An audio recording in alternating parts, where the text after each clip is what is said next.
Si ya estamos felices de encontrar unos cuantos pesos que olvidamos en los bolsillos, imagínate toparte con 13 millones de dólares en un lugar donde jamás lo esperarías. Eso es exactamente lo que le pasó a un grupo de mineros de diamantes trabajando en el desierto de Namibia. En 2008, encontraron este tesoro increíble dentro de un naufragio que ocurrió hace más de 500 años. Y la historia detrás de este barco abandonado está llena de misterios. Todo empezó en 1533, cuando los portugueses construyeron este barco comercial especial. Se creía que este modelo era parte de una nueva clase de embarcaciones que eran más grandes, más eficientes y más resistentes que las anteriores. Portugal realmente necesitaba eso, ya que estaban dominando el comercio por todos los mares en ese momento. Así que el propósito principal de este barco era apoyar esas expediciones de larga distancia durante esta era súper próspera. El 7 de marzo, los portugueses decidieron probar su impresionante barco nuevo. Y en ese fresco día de primavera, grandes embarcaciones navegaron por el río Tajo hacia el Atlántico, con las banderas ondeando y telas coloridas colgando de sus altos mástiles. Ahí se fueron, dejando Lisboa, la capital de Portugal, y dirigiéndose hacia el oeste de India. Al menos, eso es lo que piensan los investigadores, ya que era una ruta bastante común para ellos en ese entonces. La mayoría de las veces, los portugueses buscaban especias.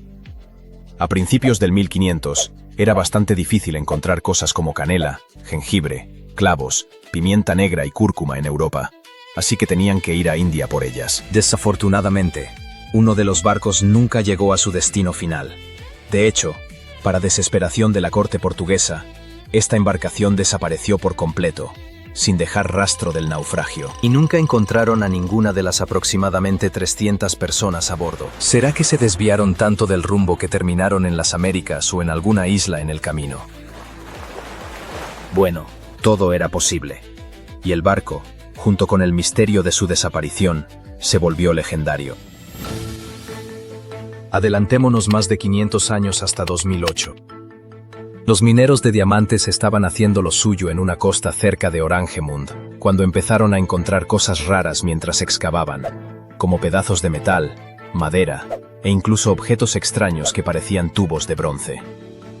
Eso definitivamente era raro, así que llamaron a un arqueólogo para averiguar qué estaba pasando. Cuando llegó el arqueólogo, notó todo tipo de pedazos extraños y piezas viejas esparcidas por ahí. Poco a poco, empezó a identificar esas cosas. Primero, colmillos de elefante.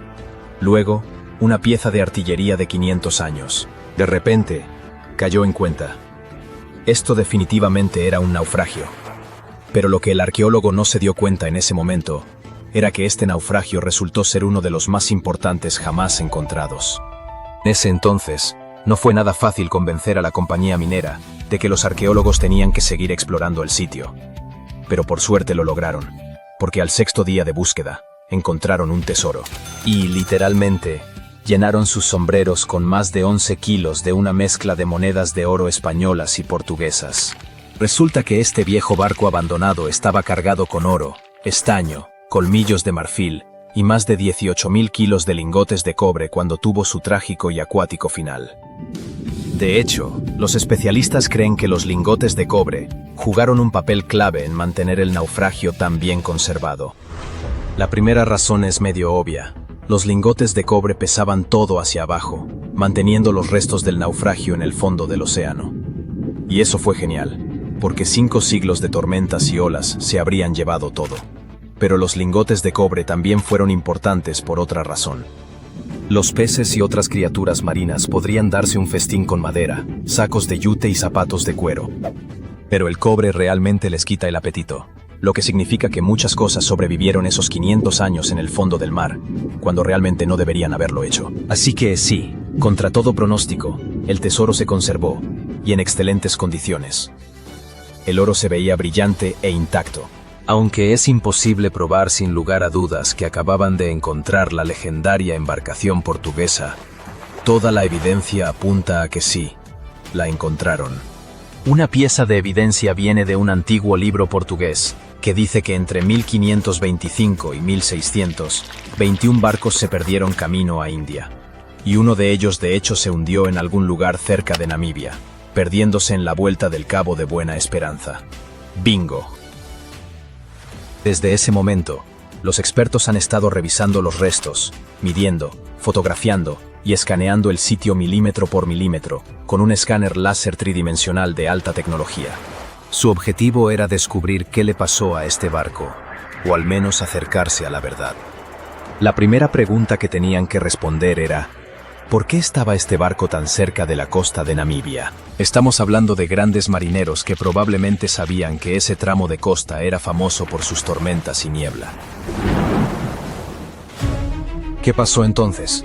Parece que unos 4 meses después de su gran partida de Lisboa, la flota fue golpeada y dispersada por una enorme tormenta.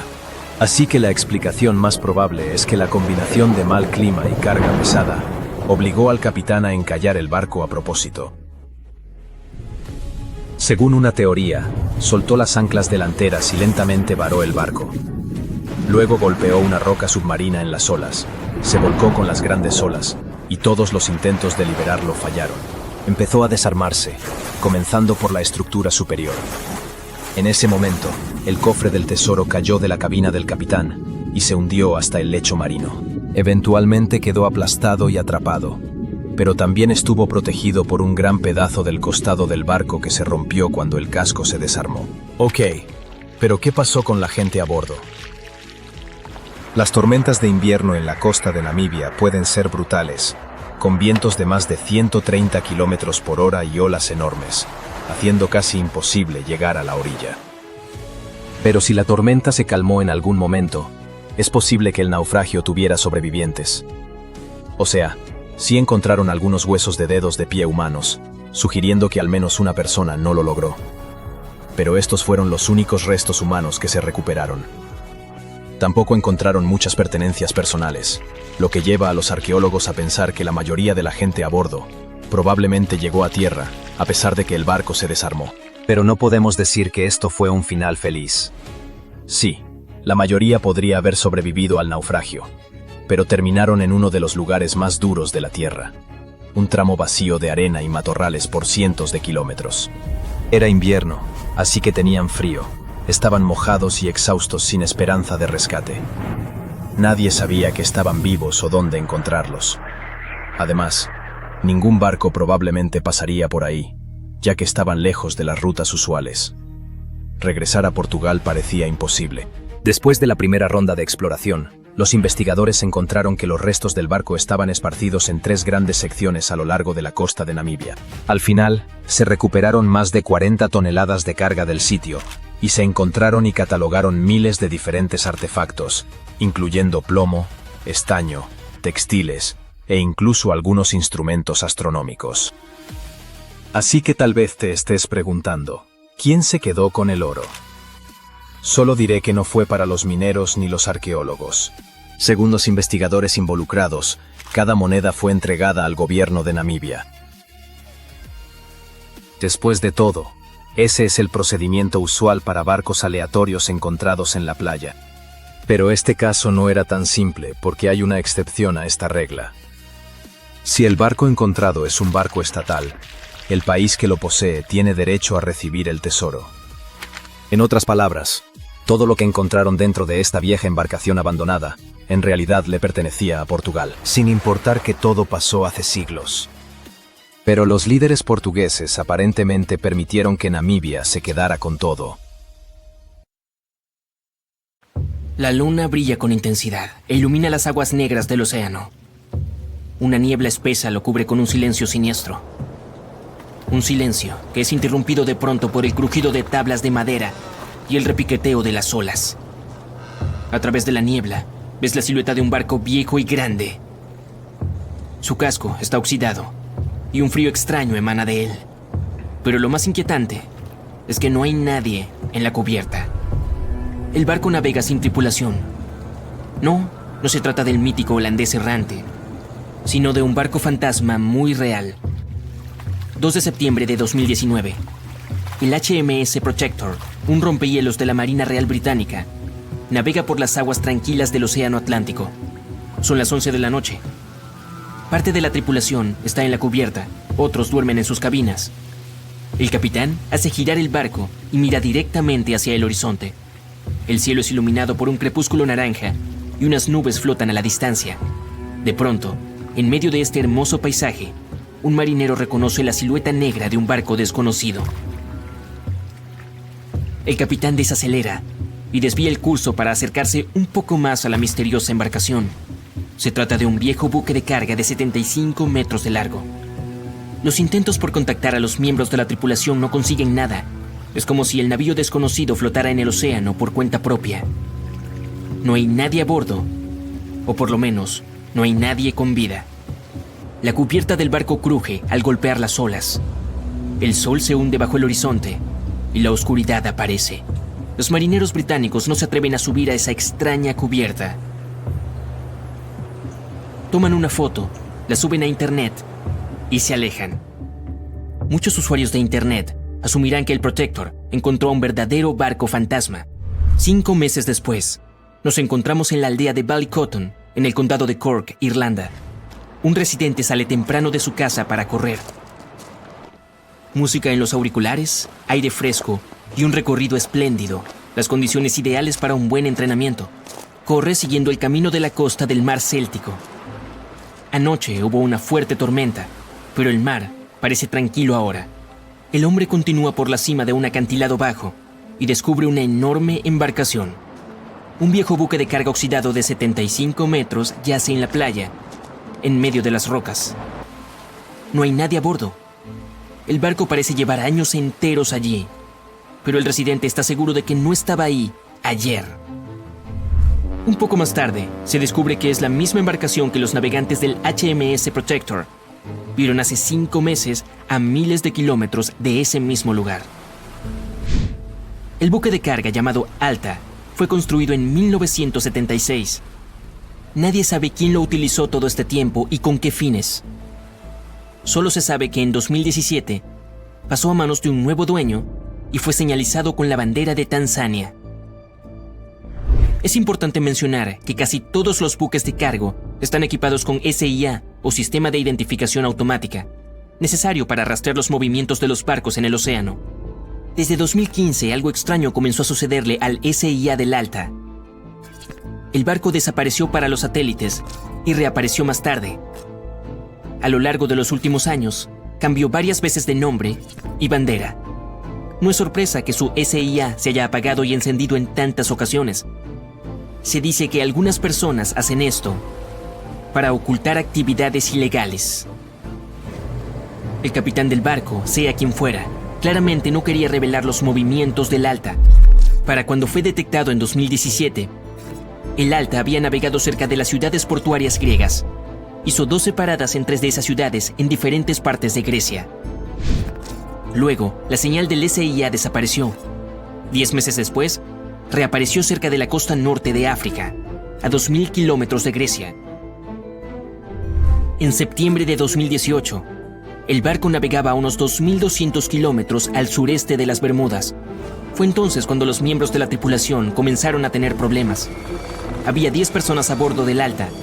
El 19 de septiembre, el motor del barco se descompuso en medio del océano Atlántico.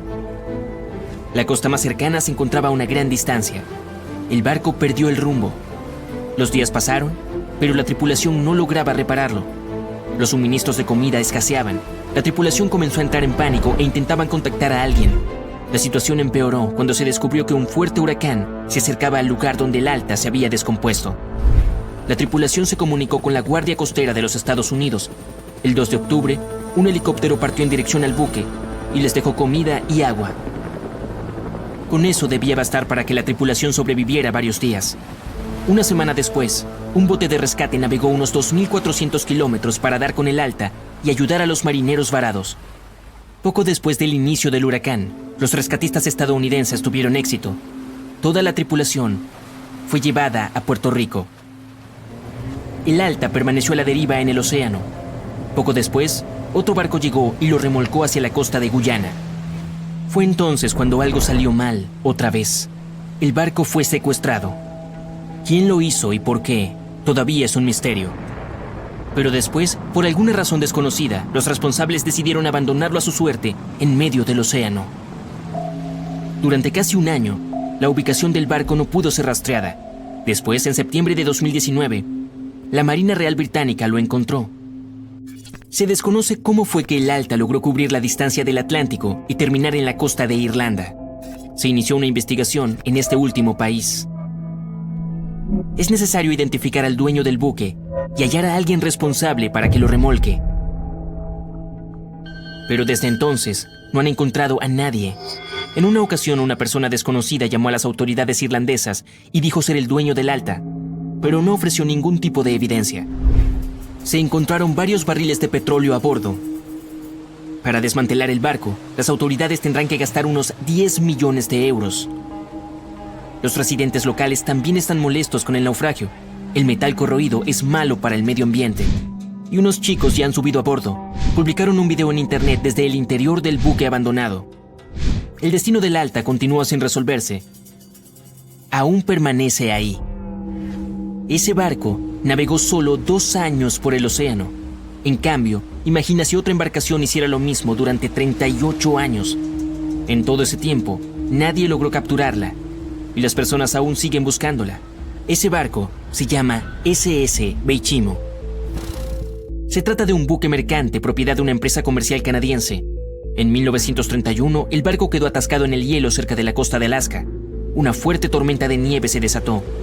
La tripulación esperó una semana antes de que se terminara, pero solo empeoró. Un día, el clima mejoró un poco y una parte del grupo fue evacuada a la ciudad más cercana. El resto, junto con el capitán, instaló un campamento cerca del barco. La tormenta volvió a estallar y no se detuvo por un buen tiempo. Era tan intensa que el capitán no podía ver lo que había a más de 1 metro de distancia. Por fin, cuando la tormenta pasó, el capitán descubrió que el navío simplemente había desaparecido. Supuso que el Beichimo se había hundido durante la tormenta. Una semana después, se le vio deambulando cerca del lugar donde se había perdido. El casco estaba tan dañado que no era seguro navegar en él. Así que el capitán decidió abandonarlo. Sin embargo, este no se hundió. Pasó 38 años a la deriva, recorriendo distintos puntos de la costa de Alaska. Más de una vez, las personas subieron a bordo, incluyendo a unos residentes nativos de Alaska y un grupo de investigadores. Los intentos de salvarlo del mar terminaron en fracasos. Las operaciones de rescate fueron saboteadas por el hielo a la deriva y el mal clima. La última vez que se le vio fue en 1969. El barco estaba congelado y bloqueado por el hielo. En 2006, el gobierno creó un proyecto especial para hallar al Beichimo. Sin embargo, en todos estos años, sigue sin aparecer. Su paradero es un misterio. Es probable que por fin haya encontrado la paz y que ahora descanse en el fondo del mar de Chukotka. Hay un barco a la deriva en algún lugar del océano sin tripulación. La última vez que alguien lo vio fue hace más de 50 años. Su historia recuerda a la del holandés errante, una embarcación destinada a navegar eternamente y a traer desgracia a quien la vea en el mar, o al menos eso dice la leyenda. Pero a diferencia del holandés errante, el SS Beichimo fue definitivamente real. Este fue construido para una compañía alemana en Hamburgo y comenzó como un barco de carga común. Comenzó a comerciar suministros entre Hamburgo y Suecia en el mar Báltico a partir de 1914. Tenía un potente motor de vapor y un casco hecho de acero. Unos años después pasó a ser propiedad británica. Luego, en los años 20, una compañía canadiense lo compró por alrededor de $18,000, una cantidad de dinero enorme en aquel entonces. El nuevo propietario, la compañía de la bahía de Hudson, utilizó activamente el barco durante varios años. Frecuentemente lo enviaban en viajes desde su puerto base en Escocia hacia Siberia, Alaska, el Yukón y los territorios del noroeste. También navegaba por el canal de Panamá e incluso por el canal de Suez, llevando a bordo pieles de animales para la venta. A veces también transportaba pasajeros. Había completado 9 viajes exitosos antes de que esta racha de buena suerte llegara a su fin. A partir de la década de 1930, el SS Beichimo comenzó a tener problemas con el hielo y las tormentas. Cuando quedó atrapado por primera vez en el hielo en octubre de 1931, algunos de los tripulantes lograron escapar hacia Alaska. 15 de los 22 marineros decidieron quedarse con su barco e intentar salvarlo. Llevaban a bordo pieles y otras cargas valiosas valoradas en aproximadamente $58,000. La empresa les envió suministros para sobrevivir el invierno. Establecieron un campamento cerca del barco con escotillas, lonas y otros materiales y descargaron la carga. A fines de noviembre, una ventisca azotó la zona y parecía que se había llevado el barco consigo. La plataforma de hielo había resistido, pero la embarcación se había soltado. Algunos miembros de la tripulación estaban seguros de que había naufragado, pero poco después escucharon a uno de los lugareños que había avistado su barco a unos 72 kilómetros de su campamento. La tripulación siguió adelante con sus vidas y el barco comenzó su viaje como un buque fugitivo. La gente avistaba el SS Baichimo aproximadamente una vez al año hasta 1969. Por lo general era visto cerca de la costa de Alaska. Un hombre que iba hacia Nome con su trineo de perros, prospectores, exploradores y cazadores de tesoros, todos afirmaron haber visto el SS Baichimo. Alguien intentó abordarlo y llevarlo al puerto, pero terminó varado en él durante días debido al terrible clima. Otros tuvieron más suerte y lograron llevarse un bote ballenero, algunos muebles y otros objetos valiosos del barco. Aquellos que se acercaron a él vieron que estaba dañado y le faltaba la hélice. Aún así se mantuvo a flote sin tripulación durante al menos 38 años y se convirtió en el barco fantasma que más tiempo ha navegado en la historia. En 2006, las autoridades de Alaska iniciaron un proyecto para resolver el misterio del barco fantasma del Ártico y finalmente encontrar al SS Baichimo, ya fuera sobre o bajo el agua. Sin embargo, hasta ahora no se ha tenido éxito. El SS Baichimo sigue siendo uno de los aproximadamente 4.000 barcos que han desaparecido frente a las costas de Alaska. Si la leyenda del siglo XVII no miente, este barco fantasma podría estar navegando en algún lugar junto al holandés errante. Esta embarcación, también llamada holandés volador, pertenecía a la Compañía Neerlandesa de las Indias Orientales. Su capitán logró hacer lo imposible para esa época y navegó de los Países Bajos a Indonesia en solo 3 meses. Decían que volaba sobre el mar y algunas lenguas maliciosas explicaban que había hecho un pacto con las fuerzas del mal para lograrlo. Una vez, cuando el barco navegaba de regreso a casa, su capitán y la tripulación desaparecieron sin dejar rastro. Hay muchas versiones sobre lo que les ocurrió. Una de las primeras dice que intentó entrar al puerto en el Cabo de Buena Esperanza. Se encontró con una terrible tormenta y se hundió, ya que no había capitán que pudiera salvarlo. Otra leyenda cuenta que el capitán se negó a obedecer a los cielos para dejar que el barco se hundiera durante la tormenta. Entonces una espantosa forma luminosa golpeó la embarcación y a la tripulación, y desde entonces fue condenada a vagar eternamente sin descanso. Muchos marineros han afirmado haber avistado al holandés errante. El duque de York, quien se convertiría en rey de Inglaterra, mencionó haberlo visto en aguas australianas. Justo después de avistar el barco, el hombre que lo vio primero cayó desde lo alto de un mástil y no sobrevivió.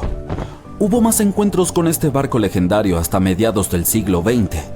Las embarcaciones casi colisionaban con él cuando el holandés aparecía de la nada. Los científicos tienen una explicación más lógica para este misterio: la Fata Morgana, que no debe confundirse con Hakuna Matata, por cierto. Cuando estás en el mar en un día caluroso y el aire está todo ondulado, se siente como cuando miras la carretera en un día de verano abrasador. Eso se debe a algo llamado refracción atmosférica. Cuando la luz pasa a través de diferentes capas de aire con distintas temperaturas y densidades, se dobla y retuerce. A veces, bajo ciertas condiciones, esta flexión de la luz puede crear ilusiones ópticas realmente bizarras sobre el océano, como avistamientos del holandés volador. El fenómeno de la Fata Morgana puede hacer que los objetos distantes parezcan distorsionados, estirados o incluso elevados por encima del horizonte. Entonces puedes ver un barco a lo lejos, pero debido a la manera en que se dobla la luz, parecerá que está flotando sobre el agua o incluso desapareciendo y reapareciendo. La Fata Morgana se observa más comúnmente en las regiones polares, en especial sobre grandes extensiones de hielo que mantienen una temperatura baja uniforme. Sin embargo, puedes verla en cualquier lugar, incluso en desiertos y sobre lagos en días calurosos. Las primeras historias sobre barcos fantasma se remontan a la mitología griega y romana antigua. Uno de los barcos fantasma más famosos de la historia es el Mari Celeste. Este bergantín viajaba de Nueva York a Génova y estaba completamente abastecido de provisiones, pero no tenía tripulación cuando fue descubierto en el Océano Atlántico en 1872. Las pertenencias personales de la tripulación también estaban allí, completamente intactas. La última anotación en su bitácora se había hecho 10 días antes. Todavía no sabemos qué le sucedió a su tripulación, pero el barco ha inspirado muchas historias y leyendas escalofriantes. La Lady Lovibond fue otra goleta legendaria que se cree naufragó frente a la costa de Kent a mediados del siglo XVIII. La historia cuenta que el capitán del barco, Simon Reed, acababa de casarse, por lo que llevó a su esposa a bordo para un crucero de celebración a pesar de la superstición de que podría traer mala suerte.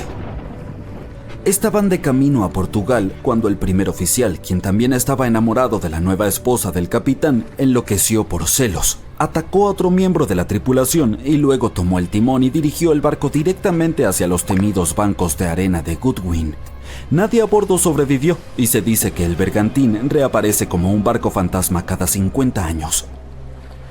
En la actualidad, muchas embarcaciones son abandonadas de forma intencional y se convierten en barcos fantasma. Hay miles de ellas flotando en ríos, lagos, canales y aguas costeras de Estados Unidos. Algunas personas pierden sus barcos en tormentas y otros fenómenos meteorológicos extremos. Otras deben abandonarlos porque mantenerlos puede costar el 10% del precio de la embarcación. Además, el amarre de un barco puede sumar varios miles de dólares cada año. Muchas embarcaciones son construidas con fibra de vidrio, por lo que un propietario no puede simplemente reciclarlas como chatarra. Dicen que nada se pierde realmente. Y es cierto, descubramos algunos barcos congelados en el tiempo. El primero es más que fascinante. Se trata del naufragio de Anticitera. Es un barco comercial griego del siglo I a.C. Se encuentra en el lado este de la isla griega de Anticitera, en el punto de unión de los mares Egeo y Mediterráneo. Unos 2000 años después, en 1900, un grupo de buceadores griegos descubrió el naufragio. Se dirigían a Túnez, pero se vieron obligados a refugiarse de una tormenta en una isla cercana. Como no podían ir a ningún sitio, decidieron buscar esponjas hasta que el tiempo se calmara. Uno de los buzos halló el naufragio a una profundidad de unos 40 metros. Imagina que alguien va a buscar esponjas, pero que regresa a la superficie con tesoros arqueológicos.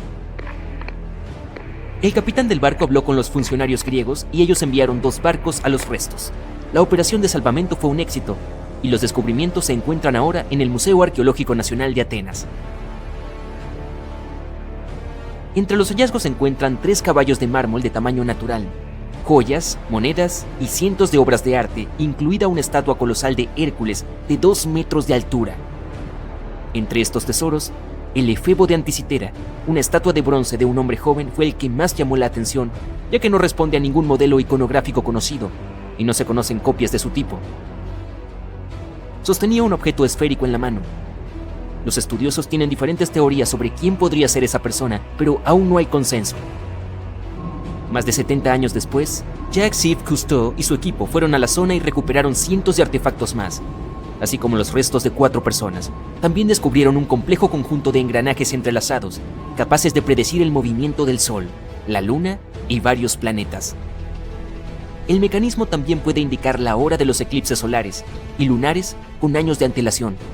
Piensa en este mecanismo de Anticitera como un primitivo calendario informático, ya sabes, para planificar eventos importantes como actividades agrícolas, rituales religiosos y los Juegos Olímpicos.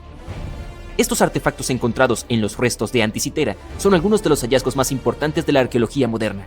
El propio mecanismo de Anticitera ha cambiado nuestra percepción de los límites de la tecnología antigua.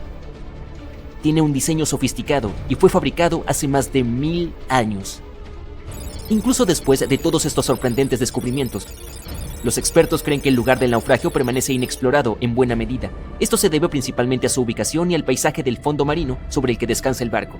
El pecio es demasiado profundo para los buceadores, pero también demasiado poco profundo para usar algo como un sumergible. Un estudio realizado en el fondo marino en 2012 mostró evidencias de un segundo pecio a unos 250 metros al sur. Está claro que esta zona tiene mucho que ofrecer a la humanidad. ¿Qué habría pasado si esos recolectores de esponjas no hubieran viajado allí?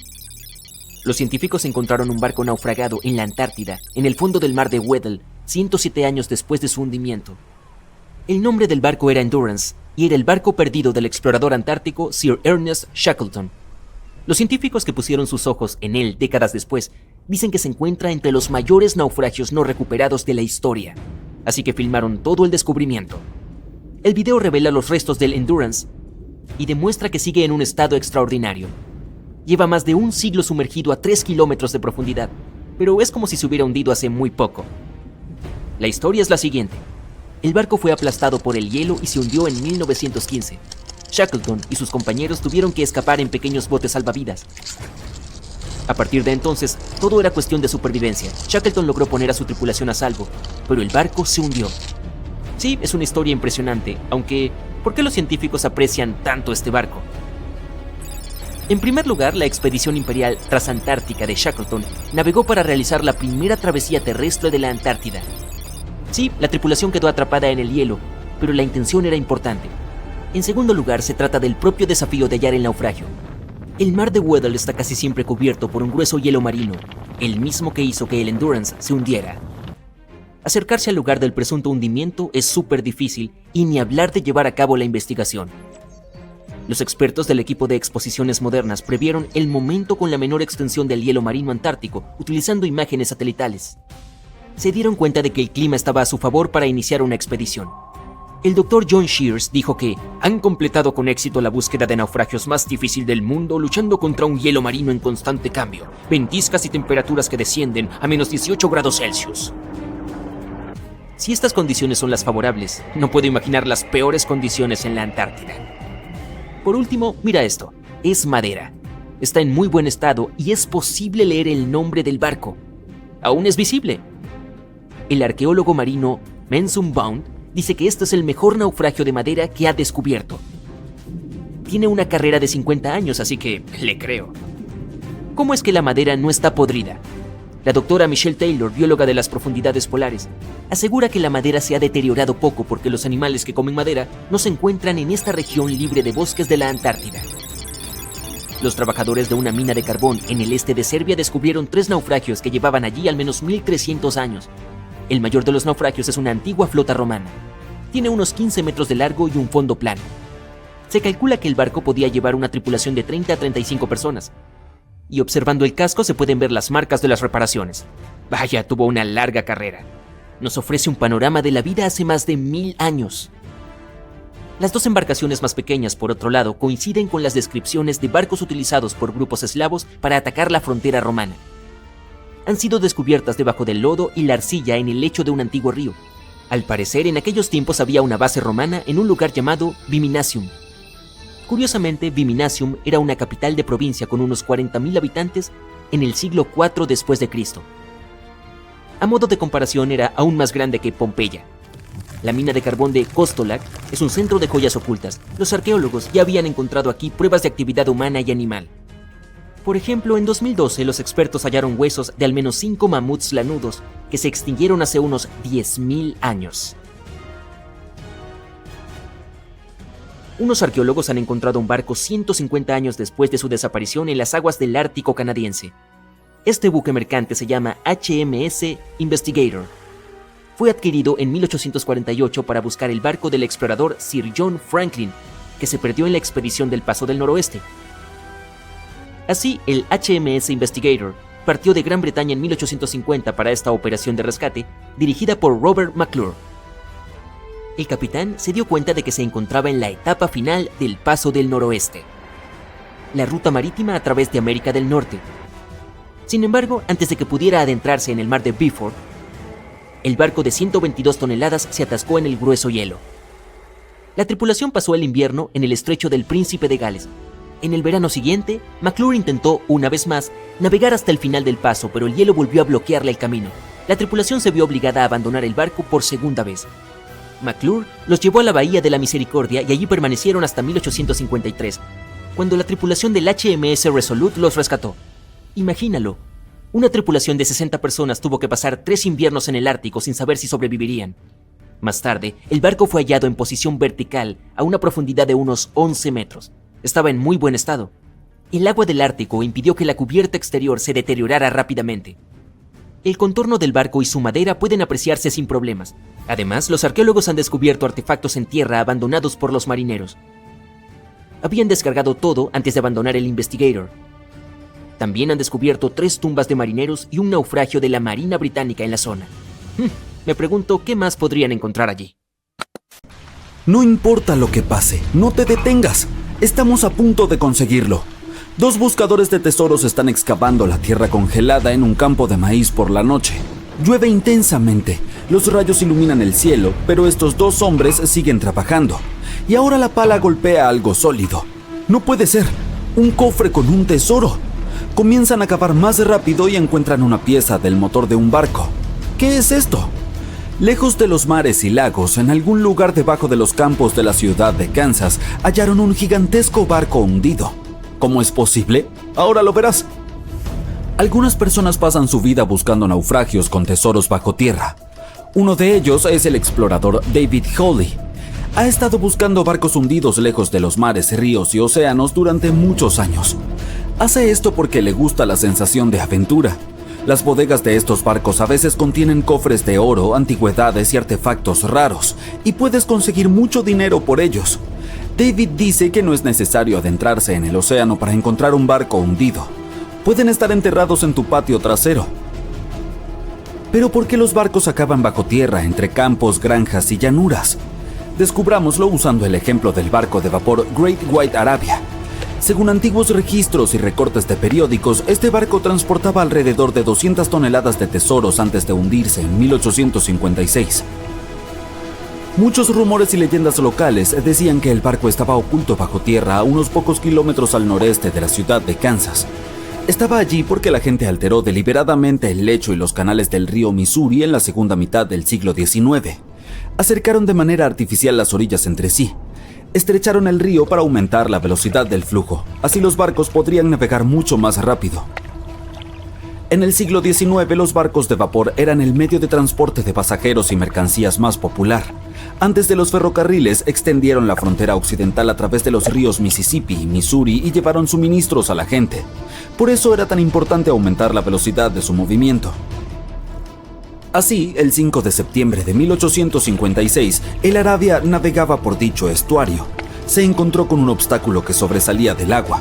Un trozo de madera inundó rápidamente el barco. Afortunadamente todos los pasajeros fueron evacuados, pero el vapor y su preciosa carga llegaron al fondo arenoso del Missouri en unos pocos minutos. Pasaron varios años, todos se olvidaron del barco. Durante este tiempo, el curso del río Missouri había cambiado, pero el Arabia permanecía en el húmedo y fangoso fondo. El nivel del suelo se iba elevando y la tierra perdía humedad.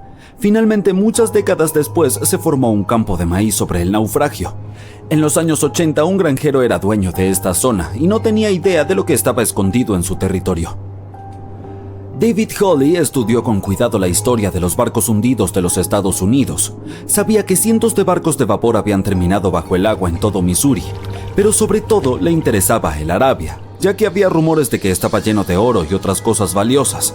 Los campos de maíz de Kansas eran vastos, pero David Hawley sabía cómo buscar. En 1987 comenzó a trabajar. Primero, junto con su hermano y su padre, recogieron todos los recortes de periódicos antiguos que pudieron encontrar. No solo buscaban información sobre el vapor, sino también mapas del río Missouri. Rastrearon sus cambios históricos, verificaron las fechas e identificaron una amplia zona donde el vapor se hundió.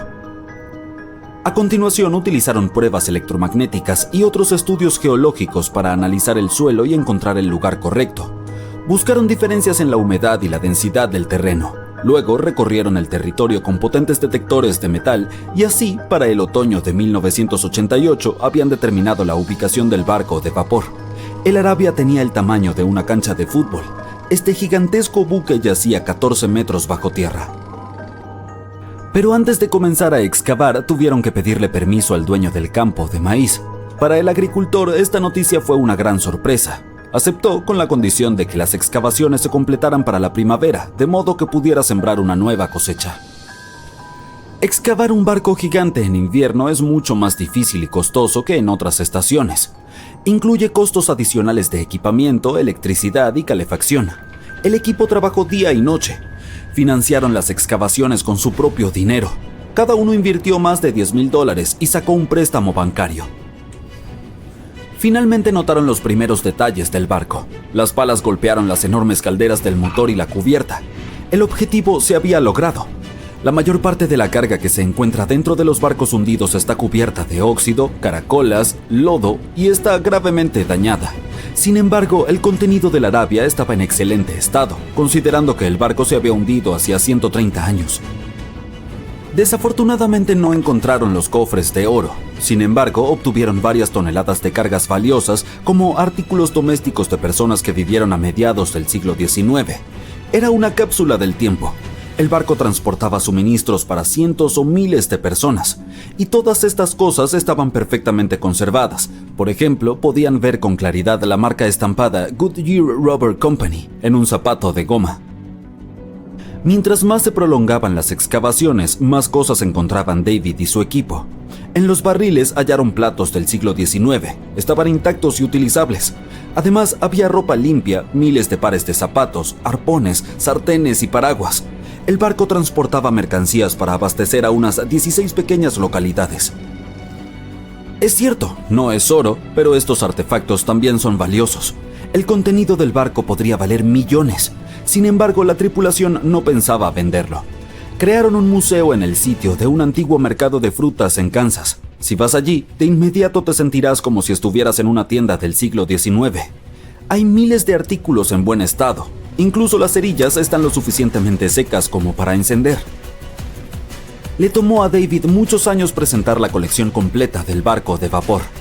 Valora cada uno de los objetos y no quiere venderlos. Cualquiera puede venir aquí, pagar un boleto y encontrar un fragmento del pasado. ¿Quién sabe? Quizá también haya un viejo barco escondido en tu patio trasero, ¿no? En 2008, unos geólogos encontraron un barco antiguo en el caluroso desierto de Namibia. Navegaba en los días en que los piratas aterraban a los marineros, y ahora está dentro de una laguna seca. El barco zarpó de Lisboa en 1533 y desapareció junto con la tripulación cerca de una pequeña ciudad minera de diamantes. Después de casi 500 años, el casco estaba gravemente dañado. Solo quedaba el armazón del barco, pero el tesoro que estaba escondido dentro permaneció intacto. Estudiaron cuidadosamente el barco durante mucho tiempo, tratando de no arruinar nada. Y entonces, 5 días después, encontraron un gran cofre antiguo en la bodega. Al abrirlo cuidadosamente, hallaron monedas de oro. Así, el costo del barco se estimó en alrededor de $10 millones. La causa exacta del naufragio es desconocida, pero los expertos creen que el barco fue destruido por la carga pesada y el mal tiempo. Se hundió hasta el fondo, que después se convirtió en un desierto. Algunos encuentran un avión en su patio trasero, otros un barco, y un hombre halló en su casa un pasaje a una antigua ciudad secreta. Esto ocurrió en Turquía en 1963. El dueño del edificio decidió hacer reparaciones. Fue a su sótano y derribó la pared para convertir este lugar en una sala de estar. Y así, detrás de una pared, encontró un túnel que conducía al subsuelo. El hombre pensó que era algún tipo de cámara secreta. Bajó y se dio cuenta de que era mucho más que eso. Se trataba de una ciudad antigua de 18 pisos de profundidad. Fue construida entre los años 780 y 1180 como refugio ante desastres climáticos y la invasión de enemigos. Este lugar también oculta muchos túneles subterráneos que se extienden por varios kilómetros en distintas direcciones. Las personas podían llegar a la ciudad desde diferentes puntos utilizando pasajes secretos que conducían a estas rutas. La ciudad puede albergar a cerca de 20,000 residentes, ganado. Como marinero experimentado y primer hombre en navegar sin escalas por su cuenta alrededor de Norteamérica y Sudamérica, Matt Rutherford ha visto muchas cosas durante sus travesías, pero sin duda se destaca lo que presenció en 2013 mientras navegaba por las aguas del Atlántico con su colega. A unos 1.300 kilómetros de la costa de las Bermudas, no muy lejos del famoso Triángulo de las Bermudas, observaron un barco que parecía moverse solo. Las velas no estaban izadas y el motor no funcionaba. Los marineros decidieron comprobar si había alguien que necesitara ayuda a bordo, así que se acercaron al misterioso barco. Una vez allí, se dieron cuenta de que no había ni un alma viva a bordo. Rutherford empezó a grabar para documentar su descubrimiento. El barco parecía tan abandonado que esperaban encontrar cosas terroríficas en su interior, pero eso no detuvo a Rutherford en su búsqueda. La nave, que resultó llamarse Wolfhound, parecía lujosa y probablemente costaba cientos de miles de dólares. Era bastante extraño encontrarla flotando sola en medio del océano. Parecía que quien la había abandonado se había ido con prisa. Había ropa y otros efectos personales en la cabina principal. Algunas partes del techo se habían caído y algunos cajones se habían abierto. Los valientes marineros decidieron remolcar el barco fantasma de vuelta a las Bermudas. No fue fácil, porque el Wolfhound era más grande y pesado que su barco. Luego de varios días en el mar, la tripulación se estaba quedando sin combustible y le pidió a un carguero que pasaba por allí que se detuviera para echarles gasolina. Siguieron tirando del Wolfhound hasta que el cabo de remolque se enredó en el timón y se dieron cuenta de que podían quedar varados en el Triángulo de las Bermudas, así que tuvieron que abandonar el barco. Lo que realmente ocurrió y cómo terminó el Wolfhound en medio del océano seguirá siendo un misterio. Se rumorea que pertenecía a un miembro del Royal Irish Yacht Club. El barco realizaba su primer viaje de Connecticut a las Bermudas y luego a Antigua. Se vio envuelto en una terrible tormenta a unos 650 kilómetros de Delaware. Los vientos eran tan fuertes que el yate volcó 2 veces. Un carguero griego rescató a la tripulación. Abandonaron el barco con una baliza de emergencia encendida. Los tripulantes rescatados afirmaron que vieron que la nave se hundía, lo que no hace sino añadir más preguntas a la historia. ¿Cómo volvió a la superficie? ¿Tiene algo que ver el Triángulo de las Bermudas? El propio Cristóbal Colón informó acerca de la extraña actividad de la brújula en esta misteriosa zona cuando se dirigía al Nuevo Mundo. A pesar de las historias de más de 50 barcos y 20 aviones desaparecidos en la zona, sigue siendo una de las rutas marítimas más transitadas del mundo. Algunos escépticos creen que este dato resuelve el misterio del Triángulo de las Bermudas.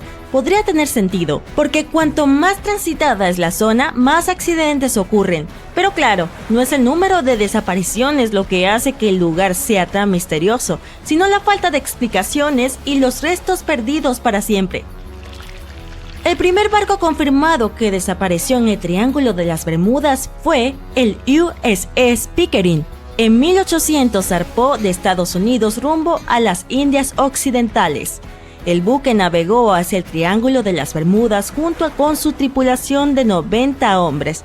Desde entonces, nadie ha vuelto a saber nada de ellos. La explicación más aceptada es que el barco fue arrastrado por una tormenta, pero como nadie encontró restos del naufragio, nunca lo sabremos con certeza. El mayor buque que ha desaparecido en esta misteriosa zona fue el USS Cyclops. En marzo de 1918, con una tripulación de 306 personas, el USS Cyclops zarpó de Barbados rumbo a su hogar, en Baltimore. El barco pasó por el Triángulo de las Bermudas en su viaje y se desvaneció en el aire, o más bien en el agua. El Cyclops nunca envió ninguna señal de socorro y desapareció sin ninguna explicación y sin dejar rastros. El Triángulo de las Bermudas no es el único lugar del mundo donde desaparecen barcos o resurgen misteriosamente. Una de las historias más famosas de buques fantasmas es la del SS Vikimo. Este gran vapor de carga fue construido en Suecia. El 1 de octubre de 1931 quedó atrapado en el hielo. La tripulación decidió esperar y consiguió librarse al cabo de un par de días, solo para volver a quedar atrapada en menos de una semana. Esta vez no lograron salir. Un equipo de rescate acudió por aire para salvar a 22 de los miembros de la tripulación.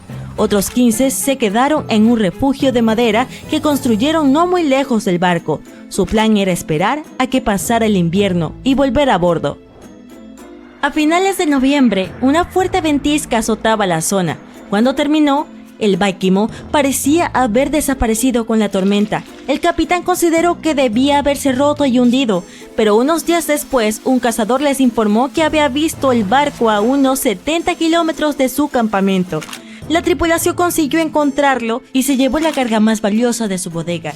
Temían que el Vikimo no sobreviviera a aquel duro invierno, pero al final lo consiguió. Una vez desaparecido el hielo, se alejó flotando y terminó a la deriva por las costas de Canadá y Alaska. Mucha gente dijo haber visto el barco fantasma en alta mar. Algunos incluso intentaron abordarlo para salvarlo, pero el tiempo no lo permitió. La última vez que alguien vio el SS Baikimo fue en 1969, 38 años después de que su tripulación lo abandonara. Todavía podría estar a la deriva en algún lugar del océano. La historia del MV Joyita ocurrió en el Pacífico Sur. Originalmente era un yate de lujo de madera. Tras prestar servicio durante 20 años a varios propietarios, se convirtió en un buque mercante. En 1955 emprendió un viaje comercial que debía durar unos 2 días.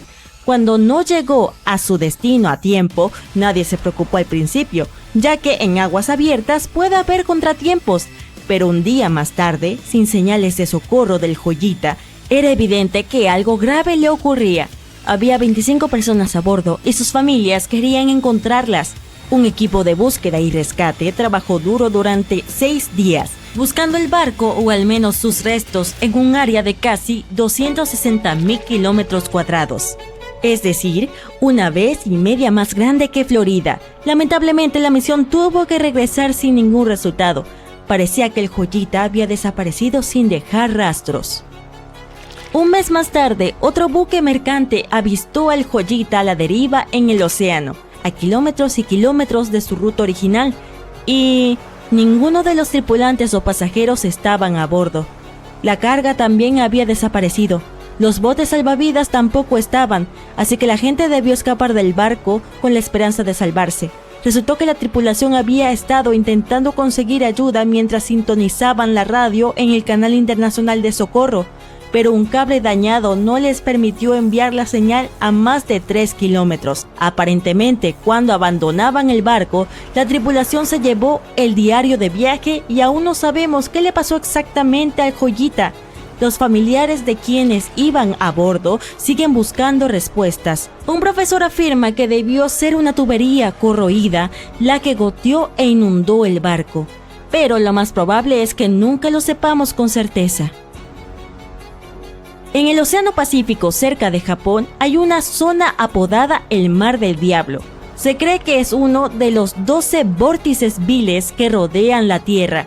Algunas personas afirman que en los vórtices viles ocurren cosas extrañas porque la atracción de las ondas electromagnéticas del planeta es más fuerte allí que en cualquier otro lugar. El barco más famoso que desapareció en la zona fue un patrullero pesquero, el Kaio Maru número 5.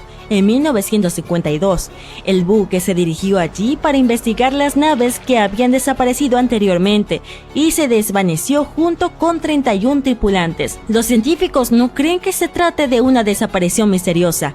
Culpan a la erupción de un volcán submarino de lo ocurrido. El viaje comenzó como cualquier otro. El carguero SS Cotopaxi se dirige a La Habana, en Cuba, para entregar carbón. Es el 29 de noviembre de 1925. Para el capitán Mayer, su tripulación y el barco, que salieron del puerto de Charleston en Carolina del Sur, será el último viaje.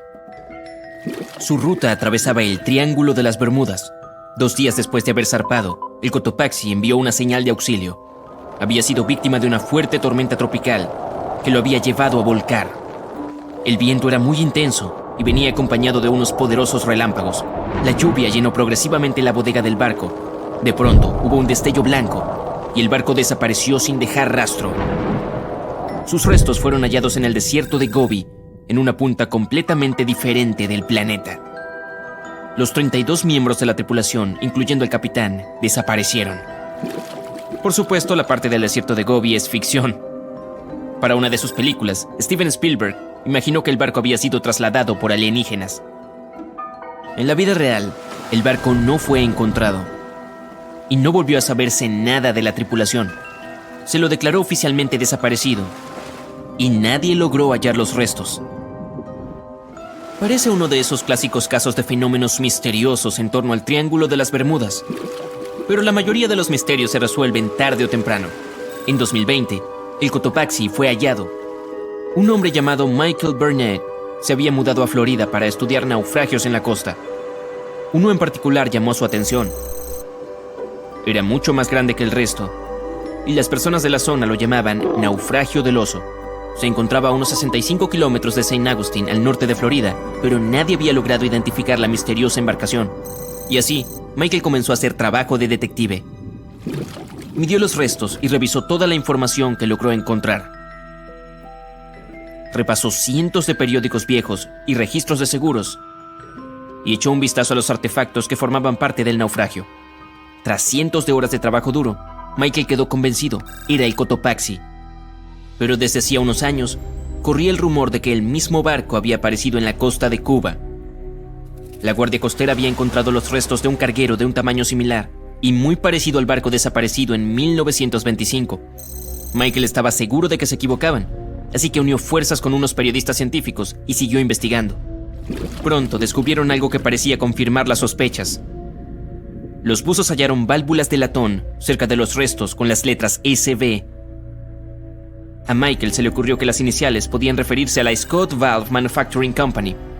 La sede central de esta empresa se encontraba en Michigan, no muy lejos de donde el Cotopaxi había sido construido. Así que era probable que hubieran abastecido a la embarcación con partes. El rompecabezas parecía estar resuelto. El naufragio del oso era realmente el carguero desaparecido. Pero aún restaba hallar la razón del hundimiento. ¿Acaso el Cotopaxi había sido víctima de algún fenómeno misterioso en el Triángulo de las Bermudas? Más tarde, Michael dio con el testimonio del carpintero del barco, entre unos viejos papeles. Afirmaba que las escotillas que cubrían el carbón se encontraban en pésimas condiciones antes del hundimiento. Las reparaciones no habían sido terminadas cuando la tripulación recibió la orden de zarpar hacia Cuba. Así que si las tapas de las escotillas seguían rotas durante el viaje, el agua podría haber ingresado fácilmente e inundado la bodega durante la tormenta tropical. Esa fue la verdadera razón por la que el Cotopaxi se hundió. No había nada misterioso al respecto. Solo un error cometido por personas normales. Pero este es solo un ejemplo de las decenas o tal vez cientos de casos de barcos y aviones que desaparecieron en el Triángulo de las Bermudas. Y aún no podemos explicar algunos de esos incidentes. Pareciera que realmente sucede algo raro en ese lugar. Uno de esos extraños eventos tuvo lugar en 1948. Un avión con pasajeros se dirigía a Miami desde San Juan, en Puerto Rico. Desapareció en la misma región que el Cotopaxi. Las 32 personas a bordo se esfumaron sin dejar rastro. El clima estuvo despejado en todo momento. Los expertos creen que, cuando el avión se encontraba a unos 80 kilómetros de la costa, un viento fuerte podría haberlo golpeado y desviado su curso. Años después, un avión similar fue hallado en la zona del Triángulo de las Bermudas. El problema es que, debido a la falta de información, fue imposible determinar si se trataba del mismo vehículo. Pero algo aún más extraño sucedió un par de años antes, en 1945. 5 aviones desaparecieron al mismo tiempo. Unos pilotos en formación entrenaban sus habilidades de navegación aérea. Al parecer, una vez que terminaron, no lograron hallar el camino de regreso a casa y desaparecieron. Muchos asumen que simplemente se quedaron sin combustible. Eso parece probable, pero de todas maneras, las circunstancias fueron bastante extrañas. Los novatos eran supervisados por un piloto experimentado que contaba con más de 2.500 horas de vuelo. Él nunca habría permitido que un grupo de principiantes se alejara tanto de la base. Hoy en día, muchas personas siguen preguntándose qué sucedió. Algunos insisten en que los pilotos se toparon con algo sobrenatural en el Triángulo de las Bermudas. Pero, ¿quién sabe? Este lugar también fue testigo de otro fenómeno extraño que ningún experto ha sido capaz de explicar. Un viaje en el tiempo. En 1970, Bruce Gernon volaba un avión desde la isla Andros hasta la costa de Florida. Cuando se encontraba a 3.500 metros de altura, una nube gigante apareció frente a él. Su tamaño crecía y crecía, y a Bruce no le quedó más opción que atravesarla. Una vez que lo hizo, el avión quedó rodeado en una oscuridad total. Parecía que el día se había convertido en noche en una fracción de segundo. De pronto, unos destellos blancos comenzaron a interrumpir la oscuridad. Eran tan brillantes que iluminaban todo el cielo. Pero no eran rayos, aunque tampoco logró determinar qué eran. El avión pasó casi 1 hora atravesando la extraña nube. Bruce notó que cambiaba de forma con el correr de los minutos. El espacio que rodeaba el avión se convirtió en un túnel que se hacía cada vez más estrecho. La tensión crecía y crecía dentro de Bruce, que intentaba lidiar con los controles de su vehículo. Todos sus instrumentos y su equipo de navegación estaban como locos, y el sistema eléctrico había dejado de funcionar. De pronto, una luz blanca emergió en el otro extremo. Tal como en las películas, el avión escapó del túnel antes de que se cerrara en el último segundo. Todo estaba bien, pero ahora Bruce se encontraba rodeado de una neblina blanca. No tenía idea de dónde estaba. Por fin logró contactar al centro de control. Quedó impactado al descubrir que su avión ya estaba sobrevolando Miami. Era como si algo imposible hubiera pasado. Bruce debía cubrir una distancia de 400 kilómetros durante el vuelo, lo que suele llevar cerca de 1 hora y media, pero había llegado en apenas 47 minutos, casi la mitad del tiempo estimado. Cuando aterrizó, revisó el combustible que quedaba en el tanque y descubrió que había usado mucho menos de lo normal. Pero, ¿existe una explicación lógica para este avión que viajó en el tiempo? Bueno, los registros revelan que ese día se detectaron muchas manchas solares en la superficie del Sol. Además, había un fuerte viento solar. Eso podría haber provocado fácilmente que el equipo electrónico y los dispositivos del avión se volvieran locos. Pero, ¿qué hay de la misteriosa nube? La costa de Florida es el punto de encuentro de dos grandes corrientes de aire. Una tiene una presión alta y la otra una presión baja, lo que genera muchas nubes de tormenta. Pero las personas siguen discutiendo cómo fue que Bruce logró cubrir esa distancia tan rápido. Algunos afirman que un tipo misterioso de energía oscura fue la responsable. Otros dicen que se trata de una anomalía gravitatoria que alteró el espacio-tiempo. Y otros opinan que la historia de Bruce es un fraude. Aún no conocemos la verdad. Entonces, ¿existe realmente algo sobrenatural en el Triángulo de las Bermudas? ¿O acaso son solo coincidencias e historias inventadas? Lo cierto aquí es que en ningún otro lugar del mundo desaparecen tantos barcos y aviones como en el Triángulo de las Bermudas.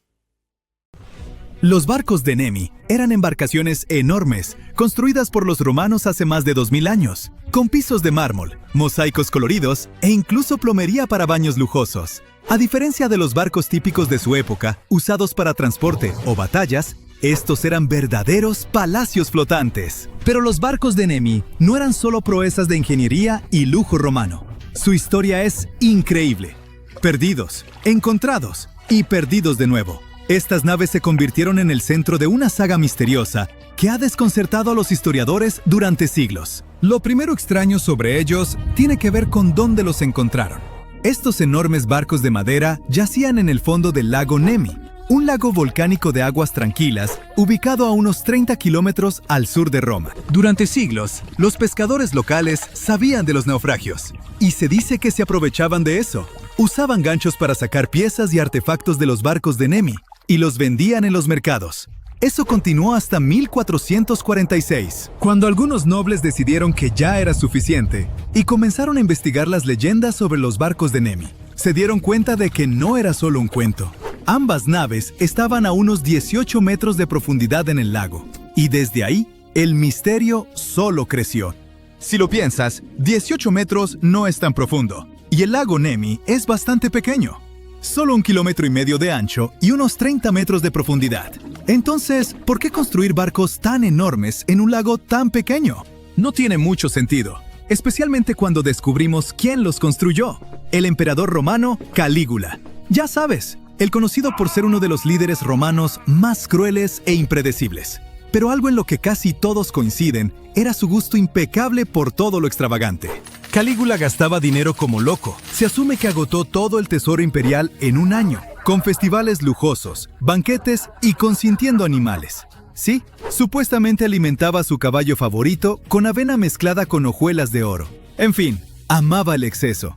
Entonces, ¿por qué construyó 2 barcos enormes en un lago tan pequeño?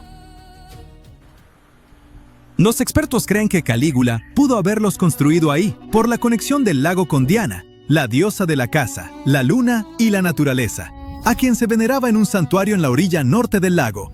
Por cierto, Nemi es un nombre moderno que vemos en los mapas actuales. Los romanos llamaban al lago Speculum Dianae, que significa espejo de Diana.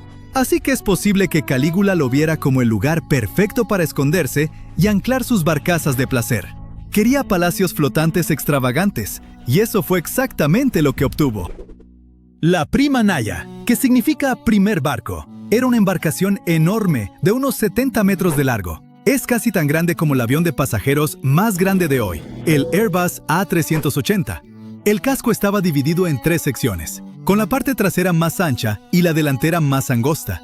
Tenía 2 grandes estructuras en cada extremo, conectadas por escaleras y pasillos, dándole al barco un aspecto peculiar, único en la antigüedad. La segunda nave, o segundo barco, era aún más grande. Estaba en aguas más profundas y más lejos de la orilla, lo que dificultaba el acceso, pero también ayudó a preservarlo mejor. El barco medía 73 metros de largo y 24 de ancho, con una especie de edificio atrás y uno más pequeño al frente. Aunque las estructuras faltaban cuando descubrieron el barco, la disposición de las cubiertas dejaba claro que existieron. Estos barcos eran absolutamente increíbles. Fueron construidos con los mejores materiales. Mosaicos elaborados formaban los impresionantes pisos llenos de color, y el mármol de alta calidad añadía un toque de elegancia y lujo a los interiores. Los barcos también tenían 10 filas de remos, baños, galerías, salones e incluso jardines con viñedos y árboles frutales. Sí, jardines en un barco. Calígula claramente quería que fueran su propio paraíso privado. Se dice que hacía fiestas desenfrenadas a bordo, donde su mal comportamiento no tenía límites, incluyendo relaciones escandalosas con las esposas de sus generales y senadores. Estos barcos definitivamente fueron diseñados para impresionar, mostrando no solo la riqueza y el poder del emperador, sino también las increíbles habilidades técnicas de los ingenieros romanos.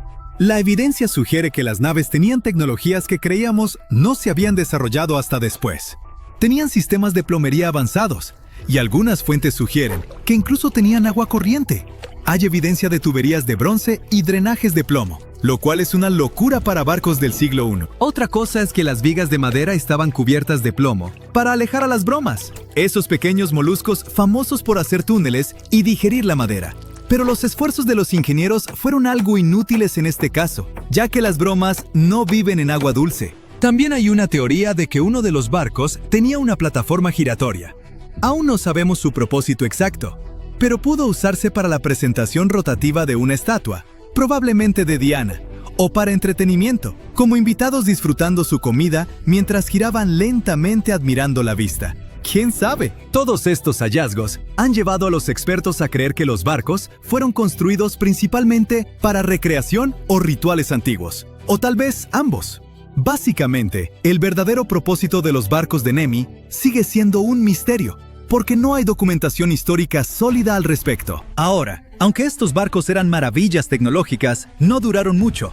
Solo estuvieron en uso alrededor de 1 año antes de que terminara el reinado de Calígula. Con el tiempo los barcos fueron dañados, llenados de piedras y hundidos en el fondo del lago Nemi. Esto nos trae de vuelta a la historia de su descubrimiento. En 1929, los líderes de Italia decidieron drenar el lago para rescatar los barcos. Así que bombearon unos 20 metros de agua. Tomó años sacarlos del lodo. Pero el segundo barco finalmente fue recuperado en 1932. Durante la excavación, los arqueólogos encontraron muchos artefactos valiosos de los naufragios. Poco a poco, enormes anclas, decoraciones de bronce y estatuas de mármol surgieron de las profundidades, junto con elegantes anillos para remos, juntas de bronce y tejas de cobre. El costo de estos barcos debió ser astronómico. Recuperar los recuerdos y artefactos de la época romana era muy importante entonces. Así que sacar los barcos del lago fue un gran triunfo para Italia. En 1936, decidieron construir un museo para exhibir los naufragios, pero su historia dio un giro trágico. Como probablemente sabes, esa fue una época muy afectada por conflictos globales, e Italia no fue la excepción. En 1944, un incendio estalló en el museo, destruyendo los barcos y todo el contenido arqueológico. Bueno, quizá nunca sepamos con certeza quién inició el fuego, pero sí sabemos que los barcos antiguos más grandes jamás descubiertos se perdieron en él. Solo sobrevivieron algunas piezas de bronce, unas maderas carbonizadas y otros artefactos guardados en Roma. Pero como el ave fénix, las naves resurgieron de las cenizas gracias a mucho trabajo de reconstrucción. Después de la restauración, el museo en Nemi fue reabierto en los años 50. Si alguna vez lo visitas, quizá puedas ver parte de un piso de mosaico verde y rojo, de uno de los barcos que, curiosamente, se perdió en algún momento. y se usó como mesa de centro en un departamento de Nueva York por más de 50 años. Con todos los giros trágicos en la historia de los barcos de Nemi, ¿quién sabe? Tal vez aún hay piezas de estos palacios flotantes escondidas en diferentes partes del mundo. A principios del siglo XX, en algún lugar de la costa de África Occidental, un buque de vapor alemán abandonaba el puerto. De repente, el tiempo empeoró. El barco entró en una espesa niebla y terminó encallado en un banco de arena cercano a la costa. Por suerte nadie resultó herido e incluso pudieron salvar su preciada carga, pero el barco quedó atrapado en la arena para siempre. Y no estaba solo. Casi toda la costa occidental de Namibia se llama Costa de los Esqueletos. Si el nombre suena aterrador, es porque lo es. Esta línea de playa de 1570 kilómetros de largo es uno de los lugares más peligrosos de la Tierra. Las tribus bosquimanas creen que su deidad suprema hizo esta tierra cuando estaba enfadada. Los portugueses fueron los primeros europeos que pisaron Namibia en el siglo XV, y por supuesto tampoco les gustó la Costa de los Esqueletos. Los exploradores portugueses pensaban que en esta tierra estaban las puertas del inframundo. Aquí es donde el desierto del Namib se encuentra con el océano Atlántico. Puede que sea peligroso, pero también es precioso, y además está declarado Patrimonio de la Humanidad por la UNESCO. Si la Costa de los Esqueletos tuviera un director de relaciones públicas, renunciaría al cargo el primer día de trabajo. La zona no es precisamente apta para turistas, debido a su geografía y su historia. Bajo la arena y las olas hay una corriente marina secreta que acecha a los navegantes desprevenidos. Se llama Corriente de Benguela. Fluye a lo largo de la costa de África. Esta parte del Atlántico es rica en vida marina, pero en la costa el ambiente es bastante poco amigable. El desierto del Namib tiene un clima muy árido y es una de las regiones más secas de la Tierra. Y esa vida marina que acabo de mencionar son tiburones, 11 especies para ser exactos. Y sí, incluso el gran tiburón blanco aparece de vez en cuando. Hasta ahora tenemos un paisaje desértico, fuertes corrientes y tiburones. Definitivamente no es un lugar para pasar un día de picnic junto a la playa. Pero si alguien llega a la Costa de los Esqueletos, ¿se dará cuenta de que está en peligro? No te preocupes, lo sabrá. La playa está plagada de naufragios de todos los tamaños y formas. ¿Recuerdas el barco alemán que mencioné al principio? Su enorme y oxidada popa sobresale en la arena del desierto. Hay unos 500 naufragios en total esparcidos por la costa, desde galeones portugueses con siglos de antigüedad hasta barcos que llegaron aquí en el siglo XXI. Un pesquero llamado Seila India se soltó de su cable de remolque en 2008 y terminó en la Costa de los Esqueletos. Bueno, no se escapó solo, tuvo algo de ayuda de los elementos, pero es mejor ser una atracción turística en una playa que terminar destrozado y convertirse en chatarra. Allí es a donde el remolque se dirigía en realidad. Pobrecito. El habitante más famoso de la Costa de los Esqueletos es el Dundee Star. Este carguero británico encalló aquí en 1942. La enorme operación de rescate que siguió revela por qué esta zona es tan peligrosa para los marineros. Los rescatistas consiguieron salvar a toda la tripulación y a los pasajeros, pero a un alto precio. En el proceso se perdieron un avión y un remolcador. El último de los rescatistas tardó 2 meses en regresar a Ciudad del Cabo, Sudáfrica. ¿Por qué? Un vistazo al mapa de la región revela la razón.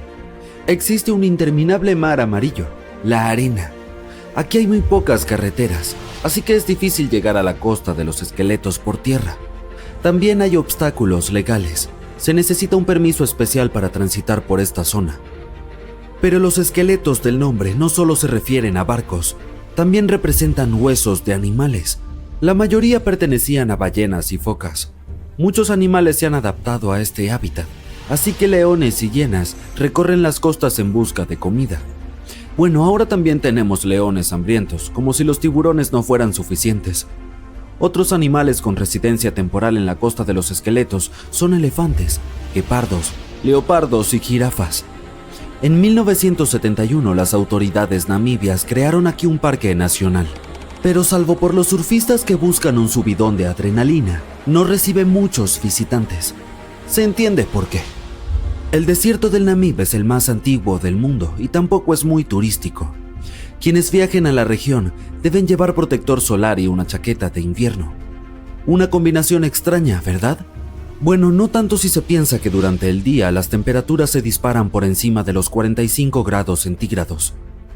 Por la noche, la temperatura del aire desciende por debajo del punto de congelación, es decir, 0 grados. Menuda montaña rusa climática. Y ese no es el peligro final. Sí, hay más. ¿Recuerdas cómo se perdió aquel barco alemán en la espesa niebla? No fue un hecho aislado. Debido al clima de la región, la niebla aparece con frecuencia. Los marineros deberían taparse los oídos, pero esta niebla es buena para la fauna. Es su única fuente de agua en el desierto del Namib. Los reptiles y mamíferos se han adaptado a este duro clima y utilizan la menor cantidad de agua posible. Arenas movedizas, niebla espesa, fuertes corrientes, leones y tiburones. No es lo que se suele poner en los folletos turísticos, pero la Costa de los Esqueletos no es la única playa del planeta en la que no querrías pasar tus vacaciones. Te llevaré a Cape Tribulation, en Australia. La zona abarca unos 48 kilómetros cuadrados en el noroeste del continente, pero no es seca como la Costa de los Esqueletos. Forma parte de la selva tropical de Daintree. Aquí es la selva y no el desierto la que se encuentra con el océano. La playa de Cape Tribulation parece sacada de una postal, pero las apariencias engañan. ¿Australia? ¿Otra vez tiburones? No. Aquí te esperan cocodrilos si decides darte un chapuzón en el mar. Son cocodrilos de agua salada, a los que se llama saltis. Es un bonito apodo para un reptil tan peligroso. Pero no están solos. La fauna parece tener un problema con los visitantes. De octubre a junio, las aguas que rodean Cape Tribulation se llenan de medusas de caja, también llamadas avispas de mar. Su veneno afecta al sistema cardiovascular humano. Si un nadador es tocado por una medusa, no tendrá tiempo de llegar a tierra para pedir socorro. El vinagre ayuda a neutralizar la picadura, por lo que conviene llevar una botella de repuesto en el equipaje. Los cocodrilos y las medusas suenan peligrosos, pero hay otro animal del que debes cuidarte. Se trata del jabalí. Puede sonar gracioso, pero no te reirás cuando te persiga uno por la playa. En Australia viven 21 millones de jabalíes. Son activos sobre todo de noche, lo que aumenta aún más el peligro de que uno de ellos se lance sobre ti en la oscuridad. La mejor defensa es correr en círculos. Los jabalíes no cortan bien las esquinas, probablemente por eso no son muchos los que se dedican a las carreras. Cape Tribulation te tiene reservado un último peligro y no es un animal. Aquí hasta los árboles conspiran contra los visitantes. El árbol urticante tiene ese nombre por una buena razón. Si intentas agarrar una de sus hermosas bayas rojas, se defenderá. Sus púas son como pequeñas esquirlas de cristal. El efecto desagradable que producen en la piel dura un mes. Luego está el arbusto de la espera. Pero, ¿quién llama así a estas especies? Esta larga enredadera tiene pinches que te agarran y no te sueltan. Son tan fuertes que pueden tirar a un humano de un caballo. Tendrás que esperar a que alguien pase y te salve de este espinoso asaltante. Si estabas a punto de tachar esta playa australiana de la lista de vacaciones, espera un momento.